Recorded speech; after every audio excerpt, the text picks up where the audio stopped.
Exodus by Brian Wildsmith.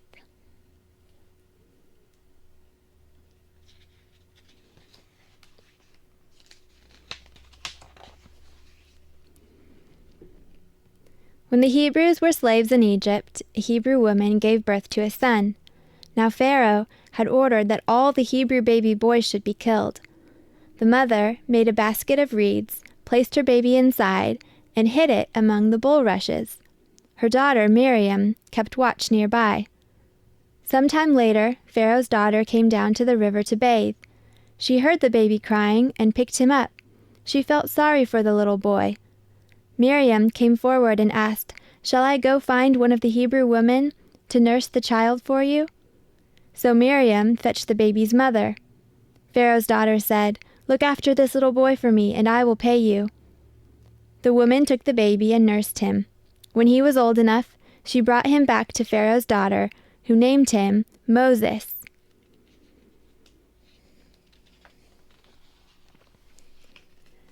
Moses grew up as an Egyptian prince, surrounded by the riches of Egypt, but he never forgot that he was a Hebrew, and he hated the cruel way his people were treated.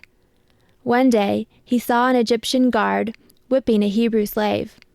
Moses was so angry that he leapt at the guard and killed him with his bare hands.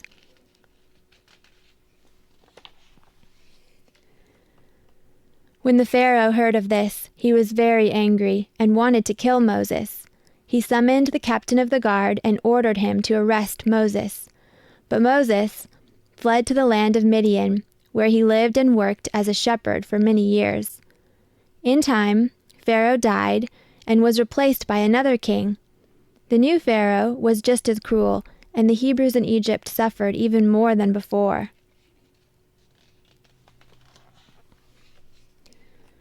One day, while Moses was looking after his flock in Midian, God appeared to him as a fire blazing out of a bush. Although the bush was on fire, it was not burned up. God called to Moses from out of the flames and said, "Take off your shoes, for you are standing on holy ground. I am your God, and I have seen the suffering of my people. Go back to Egypt and tell Pharaoh to let my people go. You will lead them out of Egypt to a land flowing with milk and honey." Then God spoke to Moses' brother Aaron in Egypt and said, "Your brother is coming home. Go meet him."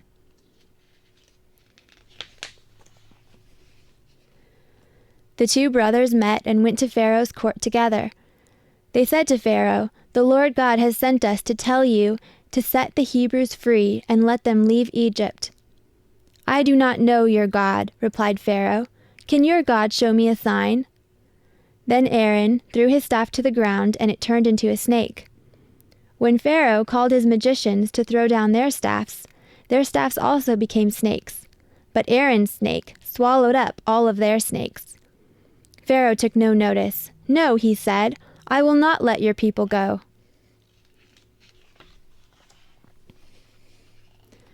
So God sent a series of plagues to strike Egypt.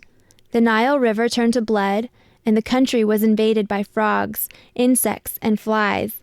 The cattle died, and boils covered the people's bodies. Fierce hailstorms raged. Locusts ate up all the corn, and God sent darkness for 3 days. Still, Pharaoh would not let the Hebrews go. Finally, God said to Moses, "Tonight, the eldest son of each family in the land will die, but you and your people will be safe if you do as I command." So each Hebrew family killed a lamb and painted its blood on their doorposts. They roasted the lamb, ate it with flat bread and bitter herbs, and waited while the angel of death passed over them. Hebrews remember this time and celebrate it still today. It is called the Feast of Passover.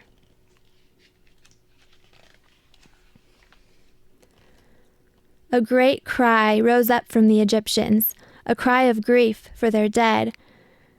The Pharaoh summoned Moses and Aaron to him and said, "Leave this land, you and all your people.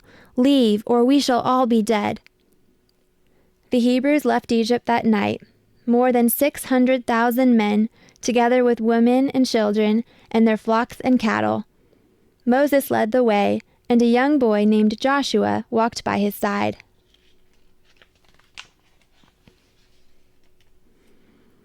God led the Hebrews in a pillar of cloud by day and guided them by a pillar of flame during the night.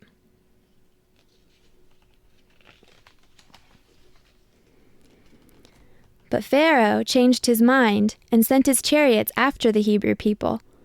When the Egyptians caught up with them, the Hebrews had reached the Red Sea. God caused the pillar of cloud to bring darkness on the Egyptians, and the pillar of flame to bring light to the Hebrews. So the two armies were kept apart. Then God sent a powerful east wind, which parted the waters in two.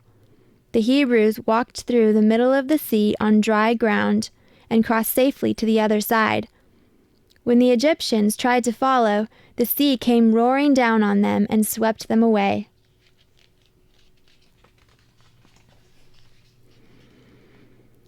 The Hebrews traveled on and on into the wilderness. When their food ran out, the people complained bitterly that they were hungry. Then God said to Moses, "I will rain down bread from heaven for you and your people." The next day, in the early morning, God covered the ground with food. It was white and tasted of honey, and Moses called it manna. All the time that the Hebrews were in the desert, God gave them manna to eat.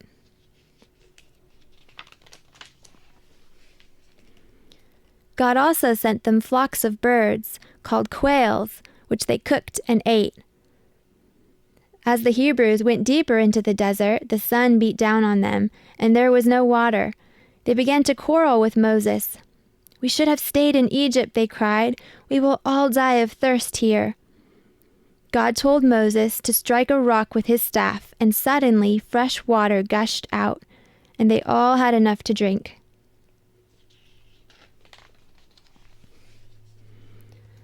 After traveling for 3 months, the Hebrew came to the foot of Mount Sinai. There, God called out for Moses to come up to meet him.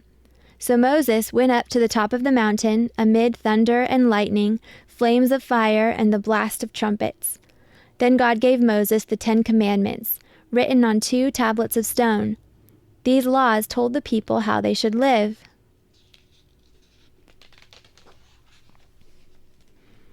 Moses stayed on the mountain for so long that the people grew angry and impatient.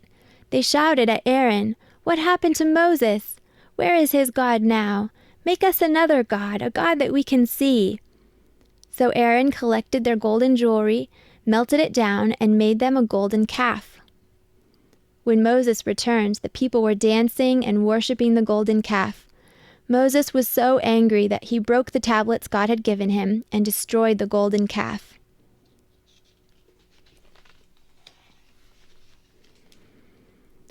But God forgave the people and ordered Moses to cut 2 new tablets of stone. Moses carried them up the mountain, and God wrote out the 10 Commandments again. When Moses came down, his face was shining because he had been talking with God, and all the people listened as Moses taught them the laws of God.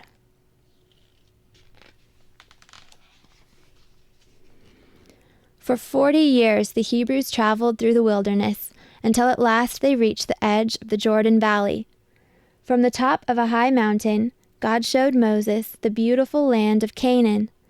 "This is the land I promised to give to my people," God said. "I have let you see it from a distance, but you shall not enter it." And there Moses died. His people buried him in a peaceful valley, and they wept for him for 30 days.